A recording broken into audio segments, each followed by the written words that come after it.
আল্লাহ পাক রব্বুল আলামিন এই সূরা শুরু করেছেন কোরআনে কারীমের আলোচনা দিয়ে। কিতাব, কিতাবুন উনজিলা ইলাইক, এখানে রয়েছে হাযা কিতাবুন।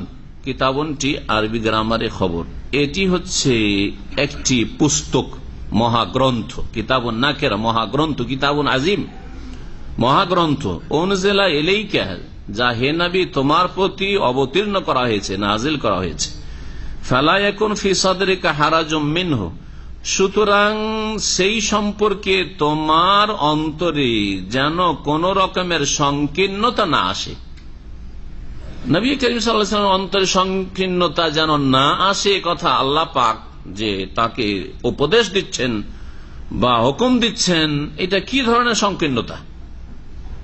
একটি তাফসীর, অধিকাংশ মুফাসসিরিন বলেছেন সেটি হচ্ছে কোরআনে কারীমের দাওয়াত দিতে গিয়ে, কোরআনে কারীমের প্রচার প্রসারের ক্ষেত্রে, কোরআনে কারীম আমি নাজিল করছি এই কিতাব, এই কিতাব আমার পক্ষ থেকে সত্য কিতাব, লা রাইবা ফিহি, যাতে কোনো সন্দেহের অবকাশ নেই, আর এটি আসমানি সিলেবাস মানব জাতির জন্য, সুতরাং এটা পৌঁছে দেওয়া তোমার দায়িত্ব। যেহেতু তুমি রাসূল, তোমাকে নবী রাসূল করেছি, এটা পৌঁছে দিতে, এর প্রচার করতে গিয়ে যদি তুমি প্রতিকূল অবস্থা দেখো, বিরোধিতার ঝড় দেখো, তাতে তুমি সংকীর্ণতা বোধ করবে না, সংকোচ বোধ করবেন না যে এটা কেমন করে করবো আমি। তুমি তোমার কাজ চালিয়ে যাও যে কোনো অবস্থায়। তাহলে দাওয়াতের ক্ষেত্রে, প্রচারের ক্ষেত্রে আল্লাহ বলছেন যে তোমার অন্তরে যেন সংকীর্ণতা না আসে।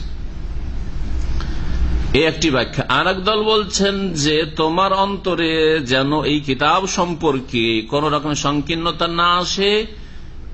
এই কিতাব যে নিঃসন্দেহে আল্লাহর তরফ থেকে, যালিকাল কিতাব লা রাইবা ফিহি হুদাল লিল মুত্তাকিন, এই কথা বিশ্বাস করাই তোমার এবং তোমার অনুসারীদের কোন রকমের যেন অন্তরে সংকীর্ণতা না আসে। সম্বোধন সরাসরি রাসূলুল্লাহ সাল্লাল্লাহু আলাইহি ওয়াসাল্লামকে করা হলেও আসল উদ্দেশ্য হচ্ছে তার উম্মতদেরকে সম্বোধন করা। যেন এই কথা বলা হচ্ছে যে হে রাসূল, তোমার উম্মতের লোকেরা, অর্থাৎ তোমাকে যাদের জন্য পাঠানো হয়েছে, মানব জাতি। নবীর উম্মত আবার দুই ভাগে বিভক্ত, উম্মতকে দুই ভাগে ভাগ করা হয়েছে। কি কি? উম্মতে দাওয়া আর উম্মতে ইজাবা। উম্মতে দাওয়া মানে যাদেরকে দাওয়াত দেওয়ার জন্য, আহ্বান করার জন্য রাসূলুল্লাহ সাল্লাল্লাহু আলাইহি ওয়াসাল্লাম প্রেরিত হয়েছেন। রাসূলুল্লাহ সাল্লাল্লাহু আলাইহি ওয়াসাল্লাম মুসলিমদেরকে দাওয়াত দেওয়ার জন্য প্রেরিত হয়েছেন শুধু না, সকলকে? সকলকে। যারা মুসলিম হয়েছে, ইসলাম গ্রহণ করেছে প্রথমেই, শুনতেই মাত্র, তাদেরকেও তিনি শিক্ষা দিয়েছেন, তাদের তিনি তরবিয়ত করেছেন। আর যারা ইসলাম গ্রহণ করতে বিলম্ব করেছে বা ইসলাম গ্রহণ করে, তাদের কাছেও তার দাওয়াত পৌঁছাতে থেকেছেন। তিনি তার মেহনত পরিশ্রম কে চালিয়ে গিয়েছেন। তাহলে এ হচ্ছে দাওয়াতের উম্মত। প্রত্যেক মানুষ কোরআন কারীমের দাওয়াতের উম্মত, রাসূলুল্লাহ রাসূলের দাওয়াতের উম্মত, উম্মতে দাওয়া। সকলকে এই ইসলামের দাওয়াত পৌঁছাতে হবে, কোরআন কারীমের দাওয়াত পৌঁছাতে হবে, রাসূলের নিয়ে আসা দাওয়াত পৌঁছাতে হবে। রাসূলুল্লাহ সাল্লাল্লাহু আলাইহি ওয়াসাল্লাম তা করেছেন। আর তারপরে তার যারা স্থলাভিষিক্ত, তার যারা ওয়ারিসিন, এই দিনের যারা খাদেম, তাদের বিশেষ দায়িত্ব, আর প্রত্যেক মুসলিমের দায়িত্ব। আল্লাহ বলছেন কুনতুম খায়রা উম্মাহ, তোমরা শ্রেষ্ঠ উম্মত, সকলকে আল্লাহ সম্বোধন করেছেন। সুতরাং তোমরা ভালো কাজের উপদেশ, অন্যায় কাজে বাধা দেবে, তোমাদেরকে মানুষের কল্যাণের জন্য নিয়ে আসা হয়েছে। তাহলে সকলের দায়িত্ব, দায়িত্বে কম বেশি আছে কি, কিন্তু সকল মুসলিমের দায়িত্ব উম্মতে দাওয়াত, মানব জাতিকে দাওয়াত পৌঁছে দেওয়া। আর উম্মতে ইজাবা, আজাবা ইউজিবু, ইজাবা মানে হচ্ছে ডাকে সাড়া দেওয়া, দাওয়াতে সাড়া দেওয়া। মানে রাসূলুল্লাহ সাল্লাল্লাহু আলাইহি ওয়াসাল্লাম ওই উম্মতের লোকেরা যারা নবীর ডাকে, নবীর দাওয়াতে কি করেছেন?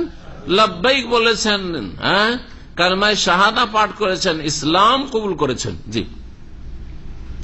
অর্থাৎ মুসলিমরা, সাহাবায়ে কেরামগণ, আর তারপরে কিয়ামত পর্যন্ত যত মুসলিমরা আসবে, তারা রাসূলুল্লাহ সাল্লাল্লাহু আলাইহি ওয়াসাল্লামের দাওয়াত কবুলকারী উম্মত, উম্মতে ইজাবা।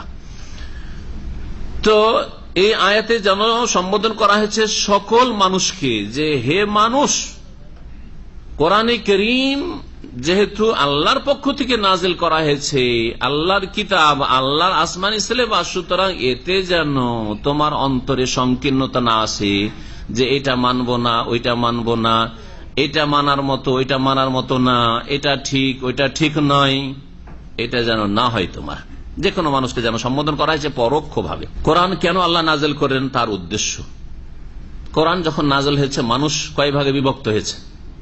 দুই ভাগে বিভক্ত হয়েছে। দুই ভাগে বিভক্ত হয়েছে। একদল ডাকে সাড়া দিয়েছে মুমিনিন, আরেক দল অস্বীকার করেছে। সে অস্বীকারী মুনাফিক হোক অথবা মুশরিক হোক অথবা লিতুনজিরা বিহি, যাতে করে এই কোরআন দিয়ে তুমি সতর্ক সাবধান করো ওই সব লোকদেরকে যারা মানতে চায় না।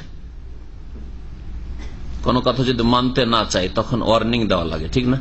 হ্যাঁ, ওয়ার্নিং দাও ওদেরকে যে দেখো না মানলে তোমাদের অবস্থা খারাপ আছে, আল্লাহর আযাব দুনিয়ার আর আখিরাতের আযাব তো রয়েছে। এটা হচ্ছে ইনজার, সতর্কবাণী উচ্চারণ করে। লিতুনজিরা বিহি, যারা অমান্য করে অস্বীকার করে তাদেরকে তুমি সতর্ক করবে। ওয়া যিকরা লিল মুমিনিন, আর যারা বিশ্বাসী তাদের জন্য উপদেশ স্বরূপ আল্লাহ নাযিল করেছে, তাদেরকে উপদেশ দেবে। যেহেতু তারা মেনে নিয়েছে সুতরাং তাদেরকে কোরআন দিয়ে উপদেশ দিতে থাকে। তাহলে বোঝা গেল যে মুসলিমদেরকে, এরা মুসলিম, এদেরকে ইসলাম শিখাবার প্রয়োজন নেই, এরকম কথা, এটা ভুল কথা। এটা কথা কি বলল, তাদের উপদেশের বেশি প্রয়োজন রয়েছে। আর এই কথা অনেক মুসলিমরা বলে, এমনকি আরব এক শ্রেণীর মূর্খরাও বলে। দাওয়াত দিতে যান তো যদি মুসলিম থাকে বলছে যে কুল্লু মুসলিমিন, কুল্লু মুসলিম, মুসলিম মানে মুসলিমের শিক্ষার কোনো প্রয়োজন নেই, মুসলিমের ইসলাম জানার কোনো প্রয়োজন নেই। হ্যাঁ, মুসলিম একেবারে ইসলাম থেকে মূর্খতা, কিচ্ছু না জানুক, কিন্তু জাতিতে যেহেতু মুসলিম দরকার নেই, তাহলে ইসলামের দাওয়াত কাকে দিতে হবে? এটা হিন্দু, এটা খ্রিস্টান, এটা এই সেটা শিখ, সেজন্য নাকি ইসলামের দাওয়াত। এটা মূর্খতা, মূর্খতা। বরং ভালো করে মনে রাখবেন এই কথাটি, ব্যবসা যখন মানুষ করে তো ব্যবসার ক্ষেত্রে পয়সা দুই ভাগে বিভক্ত। একটা হচ্ছে আসল পুঁজি যেটা ইনভেস্ট করেছেন, আর আরেকটা হচ্ছে মুনাফা, হ্যাঁ, লভ্যাংশ।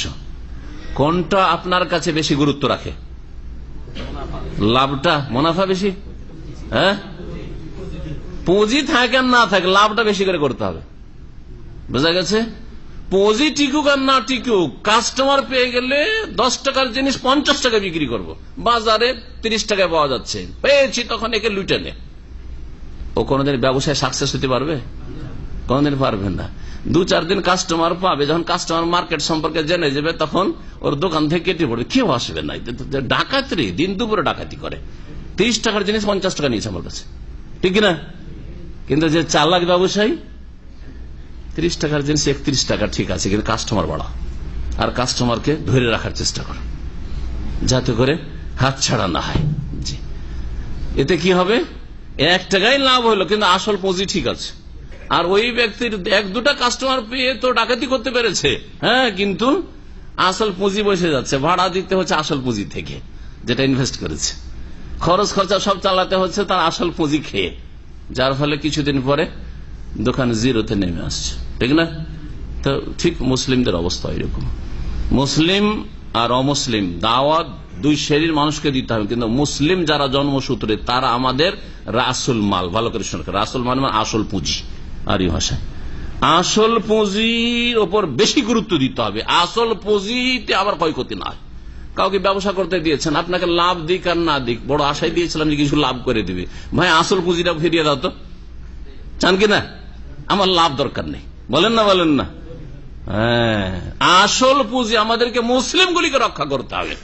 মুসলিম ঘরে যেন নাস্তিক না পয়দা, মুসলিম ঘরে কবর পূজারি পয়দা না হয়, মুসলিম ঘরে বিদাতি না পয়দা হয়, মুসলিম ভুল পথে চলে জাহান্নামে না যায়। এই আসল পুঁজিকে রক্ষা করতে হবে আগে, আর তারপরে অমুসলিম, এটা হচ্ছে আমাদের লভ্যাংশ। হ্যাঁ, বেনিফিট হইলো ইসলাম গ্রহণ করলো, জান্নাতের পথে আসলো, আর না হইলে আছে। হ্যাঁ, আমাদের ক্ষয়ক্ষতি না, আমাদের মাইনাস হয়নি। যদি প্লাস করতে পারি তো ভালো, আর না হইলে কোনো অসুবিধা নেই, চেষ্টা করে যাব। এই মুসলিমদের দাওয়াত আর অমুসলিমের দাওয়াতে এই পার্থক্য রয়েছে। কোনটার বেশি গুরুত্ব আশা করি আমার এই আলোচনায় বুঝতে পারবেন। কিন্তু এক শ্রেণীর লোকেরা মূর্খতার শিকার হয়ে বলে মুসলিমকে আবার কিসের দাওয়াত, মুসলিমকে কিসের দাওয়াত? আরে মুসলিম মদখোর, মুসলিম খুনি, মুসলিম ডাকাত, মুসলিম চোর, মুসলিম আসামি জেলখানায় বেশি, তো এদের দাওয়াতের বেশি প্রয়োজন? মুসলিম বলছে আমি কোরআন মানি, রসুলকে মানি, আমি নবীর উম্মত, আর এরা পাপে জড়িয়ে রয়েছে, তো এদের সংশোধনটা বেশি জরুরি, এদেরকে আগে সংশোধন আগে করতে হবে। মুসলিম বেনামাজি, এরকম মুসলিম থেকে লাভটাই কি? মুসলিম শিরিক করে, কবর মাজার পূজা ধর্ম পালন করে, তো এরকম মুসলিম থেকে লাভটা কি? এইগুলোকে সত্যিকার অর্থ মুসলিম বানাইতো। কারণ অমুসলিম আর মুসলিম, মুশরিক আর বিদাতিতে পার্থক্য করেছে। মুসলিম মুশরিক হইল আল্লাহকে ভালোবাসে, রসুলকে ভালোবাসে, কিন্তু ভালোবাসার তরিকা জানে না, মূর্খতার কারণে, অজ্ঞতার কারণে, অথবা অন্ধত্বের কারণে, গোঁড়ামির কারণে, হককে কবুল না করার কারণে, সত্য তাদের সামনে স্পষ্ট না হওয়ার কারণে, বিভিন্ন কারণে, বিভিন্ন বাধার কারণে বাতিলকে হক মনে করে বসে আছে। আল্লাহকে ভালোবাসে কিন্তু আল্লাহ তাকে ভালোবাসে না, রসুলকে ভালোবাসে, রসুল তাকে ভালোবাসে না সাল্লাল্লাহু আলাইহি ওয়াসাল্লাম। কারণ রসুলকে যেই রাস্তায় ভালোবাসে ওই রাস্তায় ভালোবাসে না। দেখেছে, রসুলকে ভালোবাসতে গিয়ে রসুলকে আলেমুল গায়েব, রসুলকে হাজির নাজির, রসুলকে মুখতারিকুর, রসুলের ছায়া ছিল না, রসুল নূরের পয়দা, ইত্যাদি ইত্যাদি। রসুলের মিলাদ করতে হবে, ঈদে মিলাদুন্নবী করতে হবে, যা রসুল করেননি, রসুলের অন্য রাস্তায় চলে গেল। কিন্তু কিসের উদ্দেশ্যে? রসুলকে ভালোবাসার উদ্দেশ্যে এসব কথাগুলি বলেছিল আর এসব কাজ করেছিল।